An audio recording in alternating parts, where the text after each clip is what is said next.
Satish sir नमस्कार. भारत सरकारनं नुकताच मोठा निर्णय जाहीर केलेला आहे. कोणतीही दहशतवादी कारवाई आता युद्ध म्हणून त्याकडे पाहिलं जाणार आहे. कसं बघायचं याकडे? नक्कीच अत्यंत महत्त्वाचा अशा प्रकारचा स्ट्रॅटेजिक डिसिजन मी त्या ठिकाणी मानेल. दहशतवादाचा प्रश्न हा मागच्या तीन दशकांपासून भारत भोगतोय आणि प्रत्येक सरकार जे आहे त्या दहशतवादाच्या प्रश्नाला त्याच्या अनुषंगानं त्याच्याशी डील करत होता.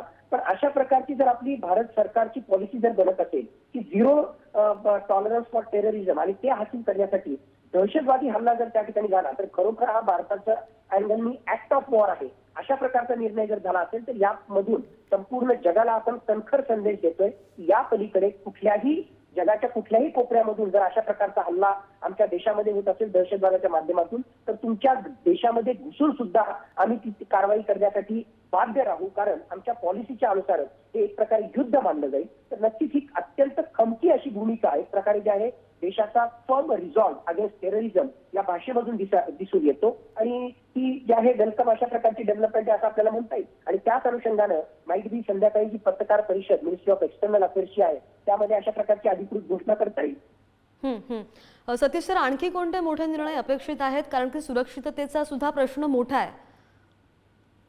माझ्या मते ऑपरेशनल प्लॅन्स आणि मिलिटरी प्लॅन्स हे तर त्या ठिकाणी होत आहेतच आणि येणाऱ्या काळामध्ये आज उद्यामध्ये जे आहे त्याच्यात आणखीन सक्षमतेनं भारत जे आहे याला पाकिस्तानच्या या कारवाईला रिस्पॉन्ड त्या ठिकाणी करेल. पण सायमल्टेनियसली मला वाटतं की बॅक चॅनल डिप्लोमसी त्या ठिकाणी चालू असेल. अमेरिकेचं प्रेशर पाकिस्तानवरही त्या ठिकाणी असेल, भारताशी चर्चा केली असेल आणि हा तणाव कसा एक प्रकारे जे आहे म्हणजे पाकिस्तानवर दबाव टाकून कशा प्रकारे त्याच्यावर भारताला आक्रमक कारवाई करण्यापासून रोखता येईल अशा प्रकारची काही चर्चा त्या ठिकाणी सुरू असेल. तर माझ्या मते त्या अनुषंगाने सुद्धा जे आहे येणाऱ्या 1-2 दिवसामध्ये काही आंतरराष्ट्रीय स्तरावरच्या या मध्यस्थीमधून काही निर्णय होत आहेत का ते सुद्धा पाहणं आवश्यक आहे. अगदी सतीश सर, आपण पाहतोय की सातत्याने परराष्ट्र मंत्रालयाची 3 ते 4 दिवस सतत जी बैठक होती त्यामध्ये परराष्ट्र मंत्रालयाकडून बऱ्याच अपडेट्स येत आहेत. पाकिस्तान बराच कांगावा करते अनेक गोष्टींचा किंवा खोट्या बातम्या पसरवत आहे, ते सुद्धा बऱ्याच प्रमाणामध्ये घडतं. त्याकडे आपण कसं पाहायचं?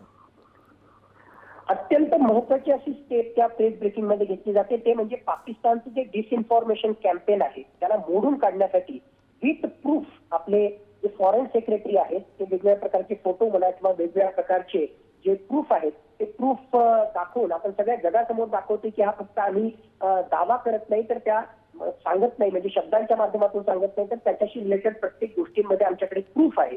आणि त्या अनुषंगानं प्रत्येक दिवशी पाकिस्तानचं हे डिसइन्फॉर्मेशन कॅम्पेन मोडून काढणं, पाकिस्तानच्या मीडियामध्ये भारत विरोधी ज्या प्रकारची भूमिका घेतली जाते आणि चुकीचे मेसेजेस त्या ठिकाणी स्प्रेड केले जातात त्याला फार मोठा पायबंद घालण्याचं काम या माध्यमातून आपण करतोय.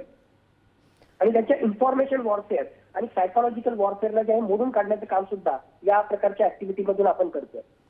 अगदी सतीश सर, धन्यवाद. तुम्ही सविस्तर विश्लेषण केलं त्यासाठी.